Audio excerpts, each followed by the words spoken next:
Hola, ¿qué tal? Bienvenidos a esta lección número 2 de este curso de clases de C Sharp, la lección donde aprenderemos qué es esto de los constructores. Y bueno, ya sabemos hacer clases, ya sabemos hacer métodos y ahora toca pues profundizar un poquito más sobre las clases y para qué sirven las diferentes herramientas que tenemos para darles forma y para hacer que todo pues funcione como queremos y poder hacer objetos pues como churros prácticamente, ¿no? Por ello tenemos que aprender qué son los constructores.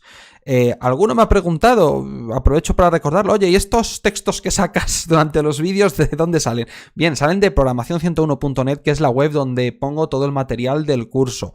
Por Dios, me cuesta un montón escribir esto. Hoy he estado horas, 3-4 horas escribiendo todo el tutorial con todo el código, coloreando. Es un trabajo grande. Por favor, miradlo, observadlo, aunque no lo leáis, aunque os valga con el vídeo, entrad aquí a programación101.net, que me lleva mucho tiempo. Bien, después de estos lloros y ruegos, vamos a lo que es la temática de esta lección del curso.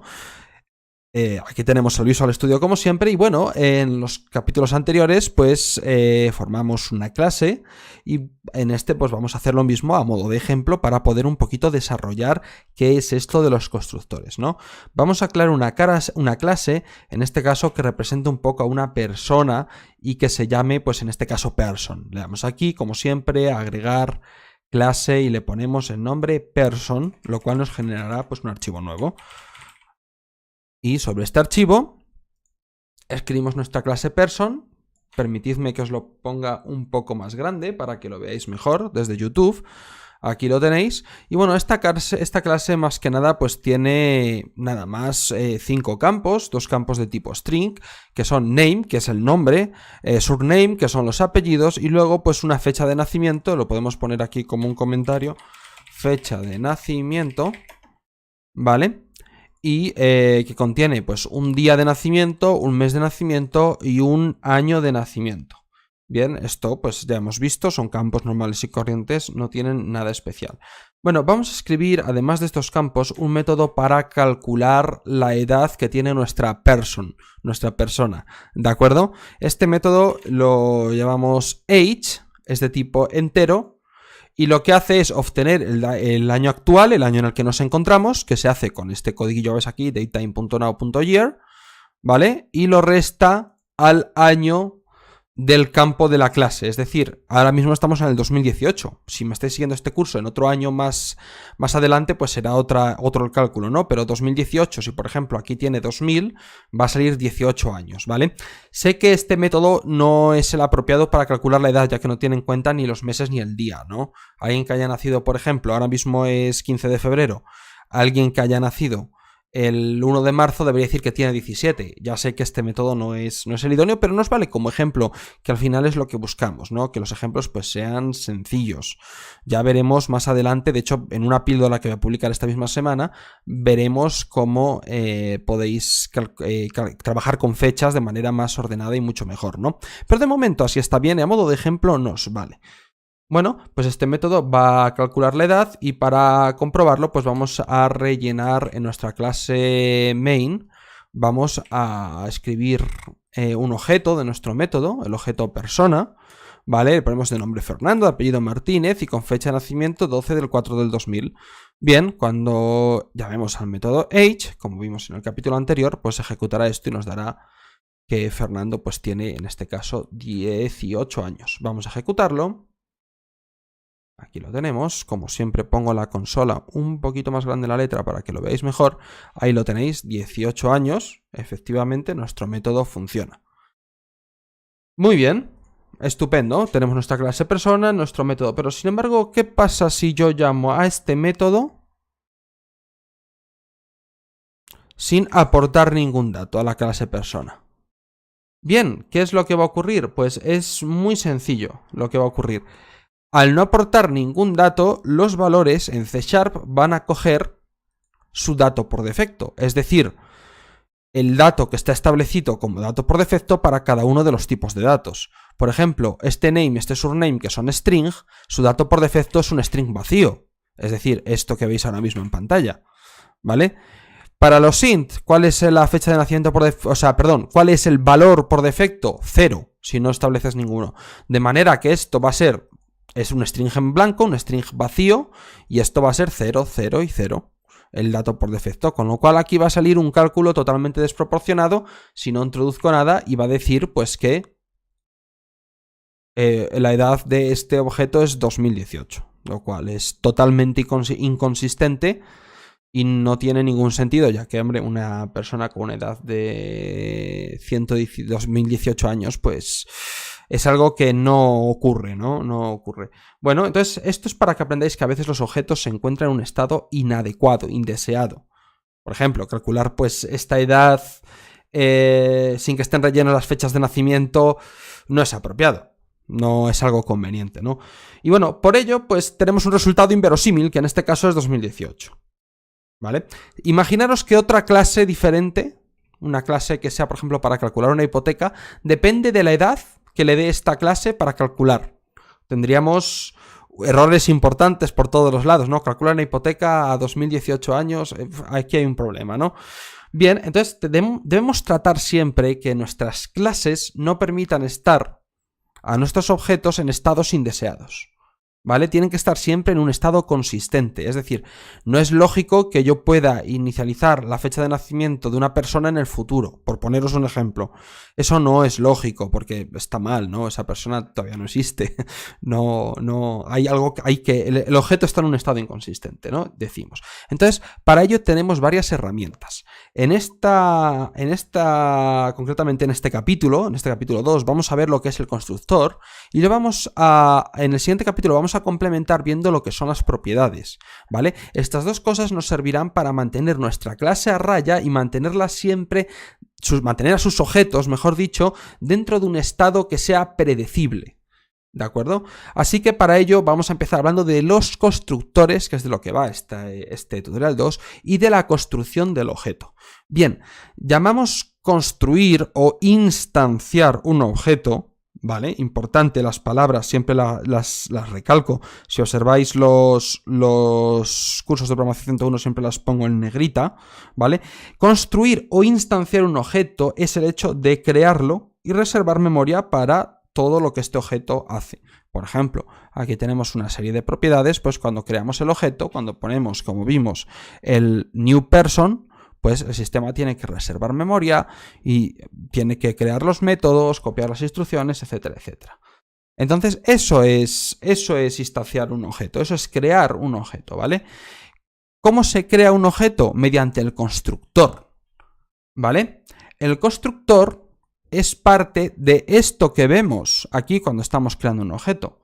Es decir, por ejemplo, en este apartado de aquí que os estoy señalando ahora mismo, es donde estamos llamando al constructor con la palabra new, ¿vale? Aquí lo que hacemos es declarar una variable que se llama pers del tipo person, que es nuestra clase, ¿vale? Y esta variable pers del tipo person contiene un nuevo objeto que llamamos mediante este constructor person, ¿de acuerdo? Pero, ¿qué es esto del constructor? Bien, el constructor es un método especial de nuestra clase mediante el cual se produce la creación del objeto, ¿vale? Si no especificamos un constructor, como es el caso, no hemos especificado ninguno, podéis ver que aquí no hay nada que sea un constructor. Bueno, todavía no sabéis lo que es un constructor, vaya, pero no hay nada, realmente no hay nada, lo que hay son campos y un método que se llama each, ¿vale? Si no creamos un constructor, como es el caso, entonces nuestro lenguaje, C#, creará un constructor vacío, ¿vale? De manera automatizada para que podamos construir nuestros objetos. Aquí tenemos nuestro constructor vacío que C# ha creado para que podamos construir un objeto de la clase person, ¿vale? Sin embargo, este constructor vacío podemos crearlo nosotros, no es necesario, pero podemos crearlo nosotros para verlo, ¿no?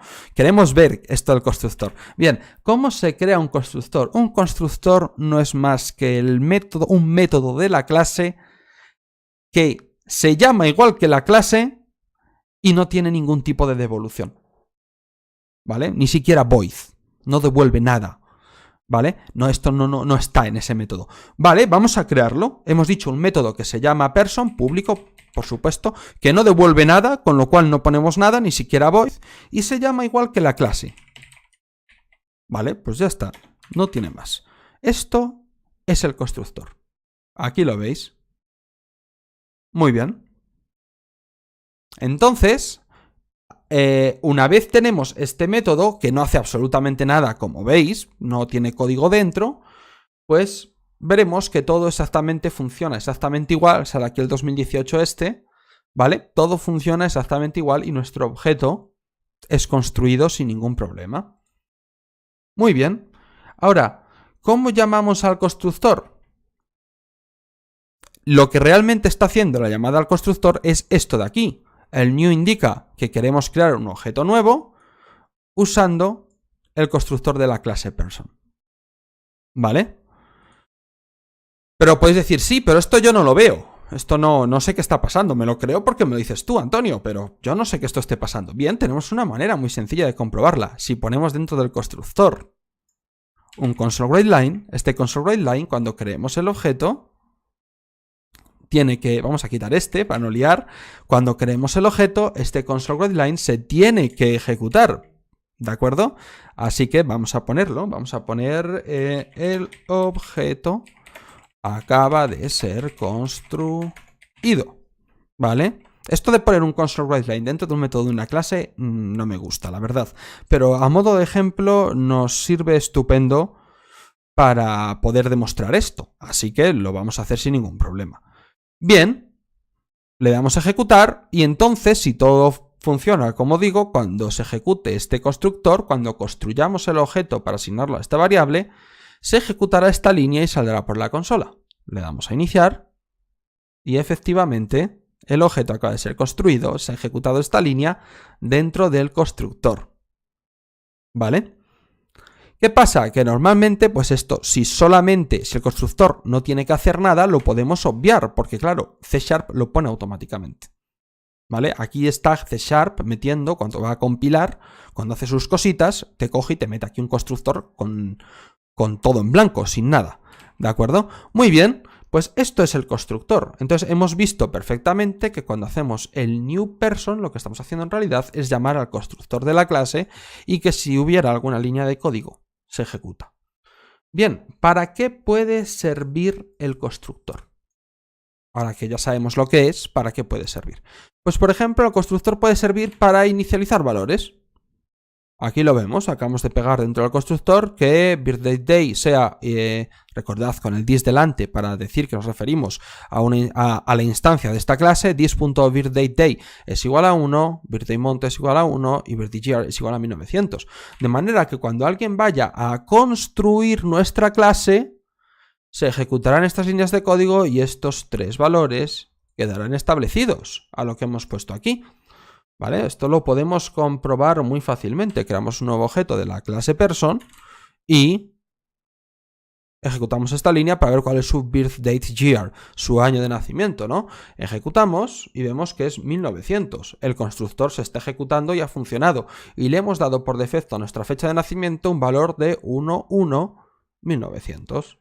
Estupendo, muy adecuado, la verdad. ¿Qué pasa? Que C# tiene una manera rápida de hacer esto, ¿vale? Que es una manera pues que te facilita esto. C# y la mayoría de los lenguajes, todo se ha dicho, incluido Java, incluido muchos otros, tiene una manera fácil de hacer esto para que no haga falta hacer un constructor. Por ejemplo, en C++ hace falta hacer el constructor para hacer esto. No puedes hacerlo sin el constructor, ¿vale? Pero en Java, bueno, hace mucho que no repaso C++, lo mismo lo estoy diciendo y no es verdad, ¿vale? Pero en Java y en C# tienes una manera rápida de darle un valor por defecto a los campos. ¿Cuál es la manera rápida? Pues simplemente señalando aquí que el campo es igual a 1, que el campo es igual a 1 y que el campo es igual a 1900. Esta es la manera rápida, así no tengo que escribir un constructor. ¿Qué va a pasar?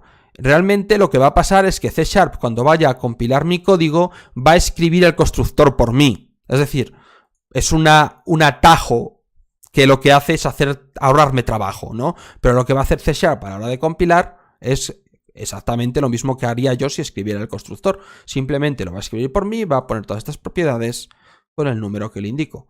Si lo ejecutamos, vemos que pasa exactamente lo mismo y que birthday year, el año de nacimiento, es igual a 1900. Muy bien, muy adecuado todo. Bien, ¿qué pasa? Que si nosotros escribimos un constructor que requiera parámetros, es decir, no como el constructor por defecto. Si os dais cuenta, el constructor por defecto no requiere parámetros, no hay nada dentro del paréntesis. Si ponemos public person, los paréntesis y los corchetes, vemos que dentro del paréntesis no hay nada. No tiene parámetros, ¿no? Pero en su lugar podemos escribir un constructor con parámetros.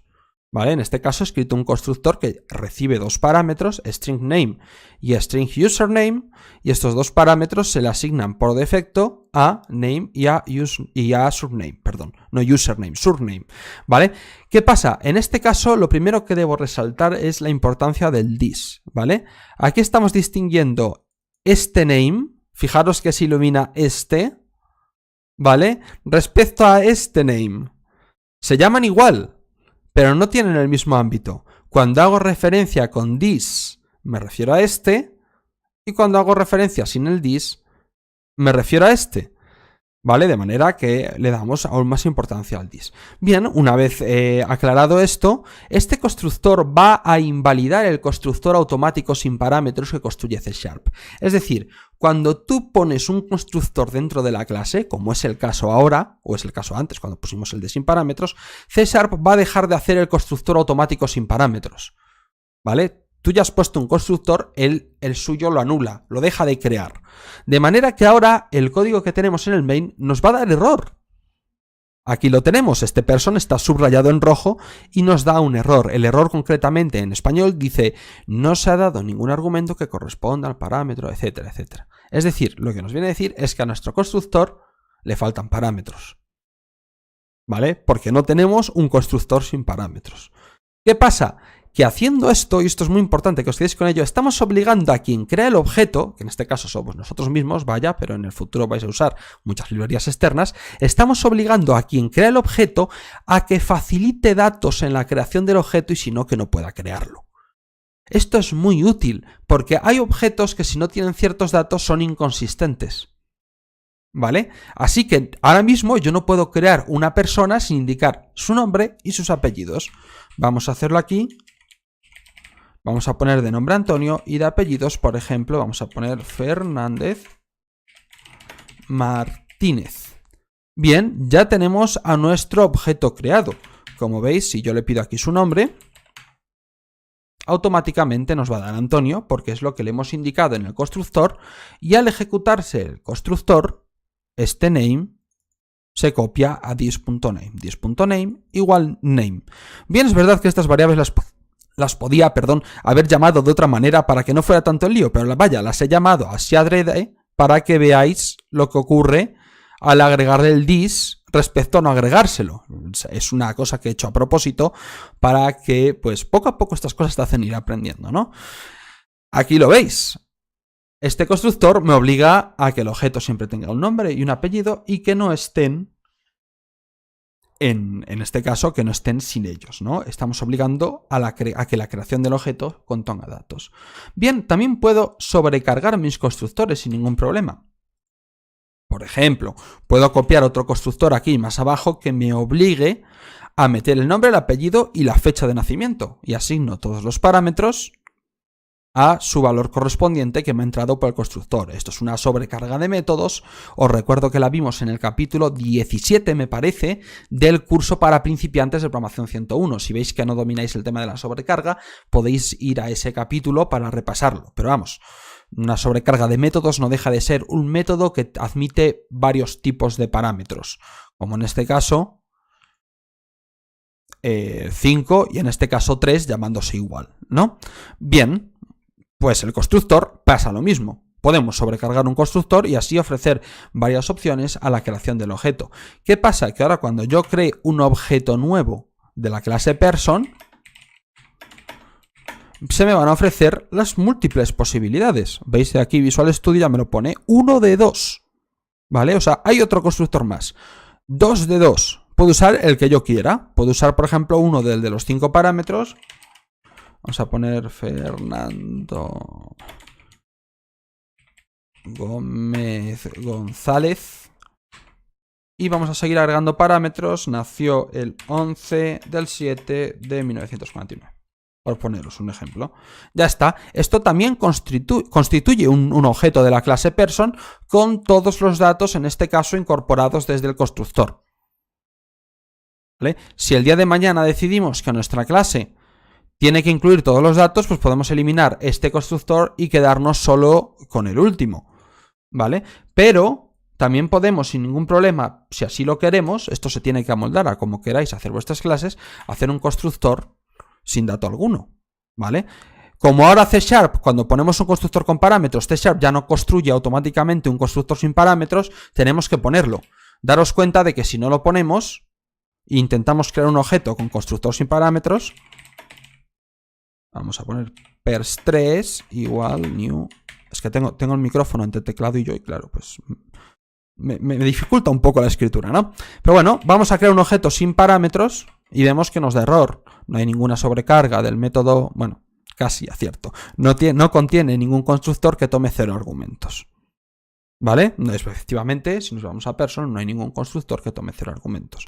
Como C# ya no lo crea automáticamente, lo tenemos que escribir nosotros. Si ahora guardo así esta clase person, efectivamente, ahora ya no me da un error y podría ejecutar sin ningún problema este programa. Bueno, espero que os haya gustado esto de los constructores, espero que lo hayáis entendido y en el siguiente capítulo le daremos un poquito más de forma a esto de mantener a las clases a raya y con datos que tengan buena salud, es decir, que no sean datos que puedan ocasionar problemas, porque veremos las propiedades, que es una característica de C#. ¿De acuerdo? Otros lenguajes no tienen estas características y tienen que hacerlo de otra manera, que también os explicaré, pero quizá lo haga en un vídeo aparte como una píldora fuera del curso, porque claro, este vídeo está centrado en C#. ¿De acuerdo? Pero bueno, entiendo que en un futuro quizás queráis tocar otros lenguajes y viene bien que sepáis cosas que solo hace C# y que en otros lenguajes hay que hacerlas de otra manera. ¿Vale? Pero bueno, aún así, el siguiente vídeo seguro que os va a gustar mucho también, que trata sobre las propiedades. No olvidéis, si os gusta, de apoyarme en Patreon, aunque sea con un eurillo, es patreon.com/programación101, de darle like a este vídeo, de suscribiros al canal y lo que haga falta. Muchas gracias por seguir aquí, muchas gracias por seguir este Programación 101 orientado a objetos y hasta la próxima.